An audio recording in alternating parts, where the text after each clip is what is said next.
एक हाथ कर तल कर वीणा, गावत हरि गुण गान प्रवीणा। लोक कल्याण के लिए वीणा को बजाते हुए लोक लोकांतरों में जिनकी अबाध गति है, ऐसे नारद जी, उनको साधारण जीव क्या समझता है कि नारद का काम है लड़ाना। क्या नारद जी का काम इतना ही है कि लड़ाते हैं वे? कथा में उनको केवल इतना ही समझा जाता है, लेकिन सत्य ये नहीं है। सत्य तो ये है कि नारम ज्ञानम ददाति अज्ञानम खंडयति। जीव के अज्ञान का खंडन करके जीवों को जो ज्ञान प्रदान करता है वो नारद है। और दूसरा अर्थ ये है कि जिसके दांत नहीं है, नारद, रद माने दांत, जिसके दांत नहीं है सांसारिक प्रपंच को चबाने के लिए, जो भगवान की कथा रूपी पीयूष अर्थात दूध पर निर्भर है, जिसके दांत ही नहीं निकले हुए हैं, जो भगवान की सुंदर कथा रूपी अमृत कथा रूपी दूध पर ही जो निर्भर है, ऐसे ऋषि का नाम है नारद।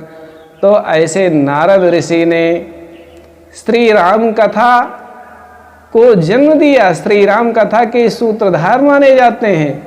और श्री राम कथा के अलावा श्रीमद् भागवत कथा, जो भगवान का वांगमय विग्रह है, उसके भी सूत्रधार हैं। और भागवत में वर्णन आया है कि एकदा ही विशालायां चत्वार ऋषयो मलः सत्संगार्थम समायाता ददृशुः तत्र नारद। एक बार संत कुमारों ने नारद जी को विशालापुरी में देखा, लेकिन उदास देखा। और अपने छोटे भाई नारद जी को उन शरद कुमार ऋषियों ने देखा तो पूछ लिया, कथम ब्रह्मन दीन मुख कुतश्चिंतातुरो भवान। आप दुखी क्यों हैं? और जब उसका रहस्य जाना तो उन सनत कुमारों ने नारद जी के माध्यम से भागवत कथा को ही प्रकट कर दिया। ज्ञान भक्ति वैराग्य के कल्याण के लिए जीवों में ज्ञान भक्ति वैराग्य की कमी हो रही थी, तो जीवों को जगाने के लिए श्रीमद् भागवत कथा को प्रकट कर दिया है। और ये श्रीमद् भागवत कथा कोई ऐसी वैसी साधारण कथा नहीं है, जैसे जो चाहे जब चाहे तख्ता लगाए, मंच लगाए, माइक लगाए और तुम कहना शुरू कर दे। ज्ञान विज्ञान संयुतम, यह ज्ञान विज्ञान से युक्त है। और अनेक प्रकार के प्रश्नों पर आधारित श्रीमद् भागवत कथा जीवों के कल्याण के लिए यह विज्ञान का स्वरूप है। और तो और कहते हैं कि सद्यो हृत्यवरुद्ध तेत्र कृतिभिः शुश्रूषभिस्तक्षणात्, जिसको सुनने मात्र से भगवान हृदय में विराजते हैं और हृदय का रोग चला जाता है। जहाँ राम रहेंगे वहाँ रोग नहीं रहेगा। और हृदय का रोग क्या है?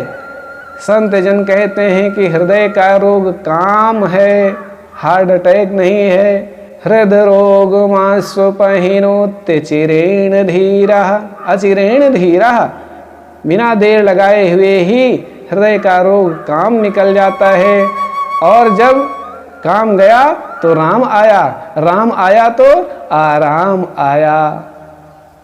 तो यह श्रीमद् भागवत कथा ऐसी दिव्य है, सुन करके परीक्षित जी विष्णु रूप हो गए थे। और जो विष्णु रूप हो गए तो हाहाकारो महान आसीत, हाहाकार हो गया कि इसने तो विष्णु का स्वरूप पा लिया। ऐसे जीव राम का स्वरूप पा सकता है, राम लोक को पा सकता है। और तो सच्ची बात यह है, श्री रामचंद्र जी की विमल भक्ति को पा सकता है। तो जिज्ञासा तो आप सब लोगों को होगी कि नारद जी ने राम कथा कैसे सुनी? श्रीमद् भागवत कथा को तो बता दिया, तो आइए सुनते हैं कि श्री राम कथा को नारद जी ने कैसे कहा। एकदा ब्राह्मणा पुत्रा सनकाद्या महोजसः। एक बार ब्रह्मा जी के बेटे सनकाद ऋषि, जो परम ओजस्वी और परम तेजस्वी हैं और जिनके लिए यह विशेषण दिया जाता है कि कथा मात्रैक जीविना, जो केवल कथा रस पर ही जीवित हैं। मेरु श्रृंगे समाजग्मुः वीक्षितुं ब्राह्मण सभाम। तो श्री रामचंद्र जी का भजन करते हुए वहाँ पर नारद जी आ गए। हे विष्णु, हे अनंत, हे राम, हे राघवेंद्र, तुम्हारी जय हो। उन सनकादि पुत्रों को बड़ा आश्चर्य हुआ कि हे राघवेंद्र, हे राम, यह शब्द किसके लिए है। जब ऐसा पूछा उन ऋषियों ने तो नारद जी ने कहा, भगवान राम का अवतार त्रेता युग में हुआ था, तो उनके लिए यह शब्द प्रयोग हुआ है। और सनकाद ऋषियों के अंदर कथा सुनने की जिज्ञासा बढ़ गई। मेरे प्रिय भगवत भक्तों, तो नारद जी ने उस दिव्य महाकाव्य जो वाल्मीकि जी ने लिखा है, तो गीतम सनत कुमाराय नारदेन महात्मना रामायणम महाकाव्यम सर्ववेदेषु सम्मतम।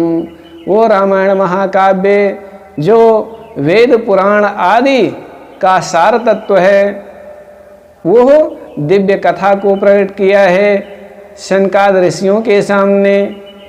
और इसकी महिमा कितनी अनंत है, कैसे सुननी चाहिए और कौन से राजा ने सुनी। सतयुग में त्रेता युग की रामायण अगले हफ्ते अवश्य मिलेंगे।